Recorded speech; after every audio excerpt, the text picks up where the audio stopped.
All right. Good morning, everyone. Happy game day. It is that time. The first weekend in October, Oklahoma and Texas take the field in the Cotton Bowl. This is one of my favorite games every single season.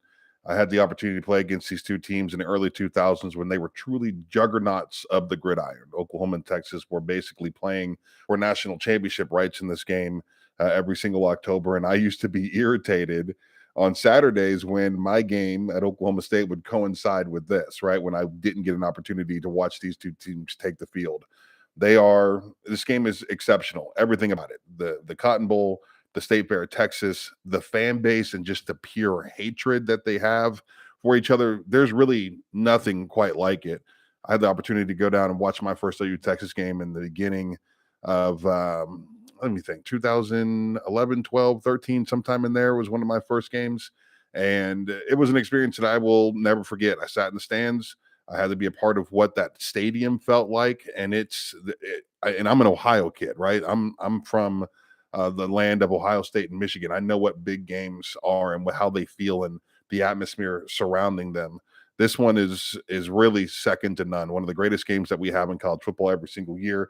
And I'm sad to see it leave the Big 12. I know that obviously I'll still be able to cover it because I live here in Oklahoma, but the fact that it's no longer going to be a Big 12 game kind of hurts just a little bit. So looking forward to this one, no question. Some quick thoughts about the game. Texas is a good football team, period. They are. Now, I don't know that they are the juggernaut that everybody keeps throwing out there because they went to Tuscaloosa and beat an Alabama team that's struggling on their offensive line, and their quarterback play is pretty subpar. I thought that was a great game, a huge confidence booster for Texas headed into the remainder of their season, no doubt about it. They believe that they are national championship contenders.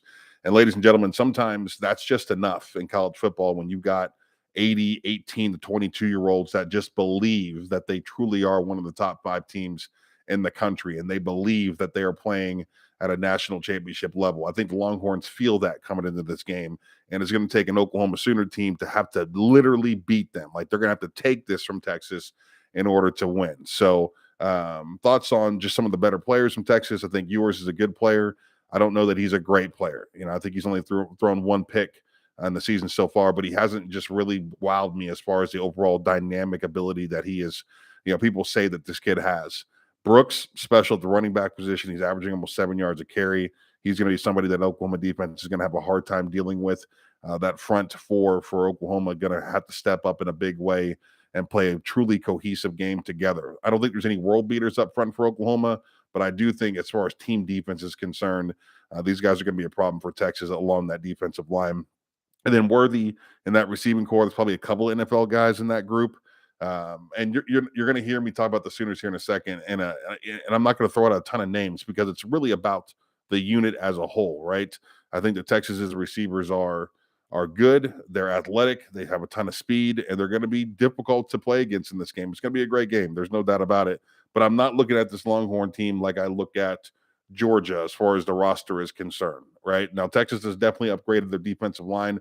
This is the one thing that looks a little more familiar to me as far as when I played in the early 2000s.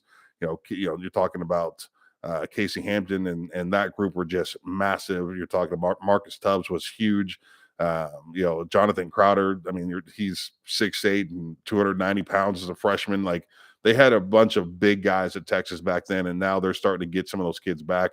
Talking about Devondre Sweat is 6'3", 360 pounds. Like, he's going to be a real handful in the middle of that Texas defense. But as far as the Sooners are concerned, to me, I think OU's defense is what the key to this, right? It's about team defense. It's about Danny Stutzman being the field general that he's proven to be all season long. It's about the defensive line just doing their damn jobs, right? You don't need world beaters up front necessarily. You just need to have a defense that's going to show up and play good, cohesive, together football, and that's what they've done all season long. And on the back end, you're talking about a secondary that's been extremely opportunistic. And it's not they've got 13 turnovers this season, and it's not flukes. It's not the other team throwing the football to these guys. It's the Oklahoma Sooner defense being in the right place at the right time. And I think that's the overall key to this game defensively for the Sooners is just do what Venables is telling you to do. Trust the defense, trust the scheme, trust Stutzman and where he's getting you guys lined up. And I think that OU defensively is going to be just fine. And really, at the end of the day, the reason why the Sooners win this game offensively, I think that the offensive line is going to have some issues today. I think they're going to have to figure out how to run the football successfully. But at the end of the day, I think Dylan Gabriel needs to be the best player in the field, and I think he's got the ability to do that. That young man has shown me a lot this season as far as the kind of player that he is, the kind of leader that he is. I think what he did this spring, right, keeping Jackson Arnold at bay, who looks the part, no question. That kid is super special and is going to be a great player for the Sooners one day and could have beat Gabriel. If you would have asked me last year going into the spring, is there a chance that Jackson Arnold comes out the starter for Oklahoma? I would have said it's going to be hard to keep him back because he's got the body, he's got the arm, smart kid, plays great football, and you've seen it so far this season when he's gotten in. He's legit. He's a legitimate contender as far as starting quarterback is concerned, and probably could have started at the majority of schools here in the Big 12 this season, set aside Oklahoma and Texas. That's how special of a player that he is. Gabriel does the work in the spring. He does the work in the summer. He shows up. He's more confident with his arm across the middle of the field. He's more accurate everywhere that he throws the football. He's more dynamic when he's running around. That kid looks special this year, and I think he should be getting some Heisman conversation. And I think he might do that after this game against the Longhorns today in the Cotton Bowl. So final score for me, I think Oklahoma wins 31-28.